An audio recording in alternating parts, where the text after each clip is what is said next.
sometimes living on our canned food and bottled water, stopping for no fresh meat, shooting down the ever-widening river toward the coast. Ellador watched it all with eager, childlike interest. The freshness of mind of these Herland women concealed their intellectual power. I never quite got used to it. We are so used to seeing our learned men, cold and solemn, holding themselves far above all the enthusiasm of youth, that it is hard for us to associate a high degree of wisdom and intellectual power with vivid interest in immediate events. Here was my wife from Wonderland, leaving all she had ever known, a lifetime of peace and happiness and work she loved, and a whole nation of friends as far as she knew them, and starting out with me for a world which, I frankly told her, was full of many kinds of pain and evil. She was not afraid. It was not sheer ignorance of danger either. I had tried hard to make her understand the troubles she would meet. Neither was it a complete absorption in me, far from it. In our storybooks, we read always of young wives giving up all they have known and enjoyed for his sake. That was by no means Ellador's position. She loved me, that I knew, but by no means with that engrossing absorption so familiar to our novelists and their readers. Her attitude was that of some high ambassador sent on an important and dangerous mission. She represented her country, and that with a vital intensity we can hardly realize. She was to meet and learn a whole new world, and perhaps establish connections between it and her own dear land.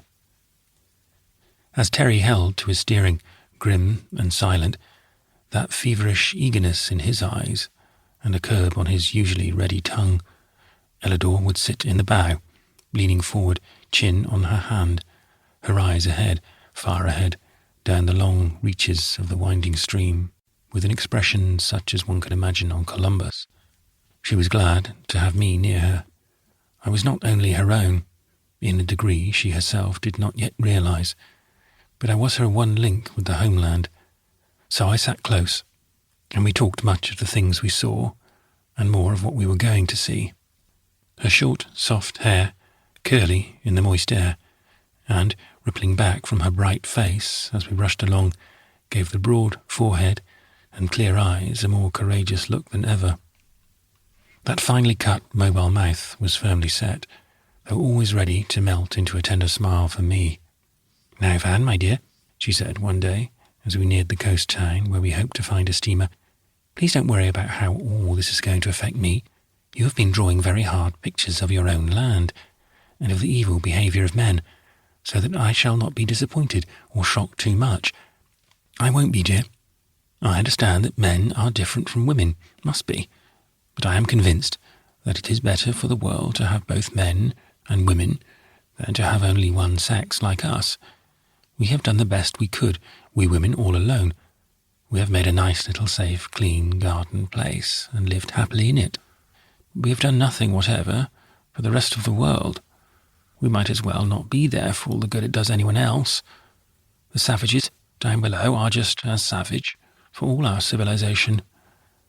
Now you, even if you were, as you say, driven by greed and sheer love of adventure and fighting, you have gone all over the world and civilized it." "Not all, dear," I hastily put in. "Not nearly all. There are ever so many savages left." "Yes, I know that. I remember the maps and all the history and geography you have taught me." It was a never-ending source of surprise to me, the way those Herland women understood and remembered. It must have been due to their entirely different system of education.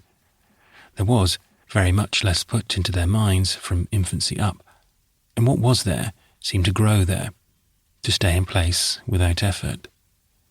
All the new facts we gave them, they had promptly hung up in the right places, like arranging things in a large, well-planned, not overfilled closet, and they knew where to find them at once.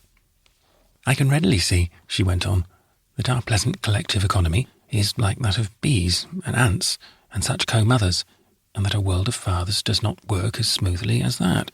We have observed, of course, among animals, that the instincts of the male are different from those of the female, and that he likes to fight. But think of all you have done." That was what delighted Ellador. She was never tired of my stories.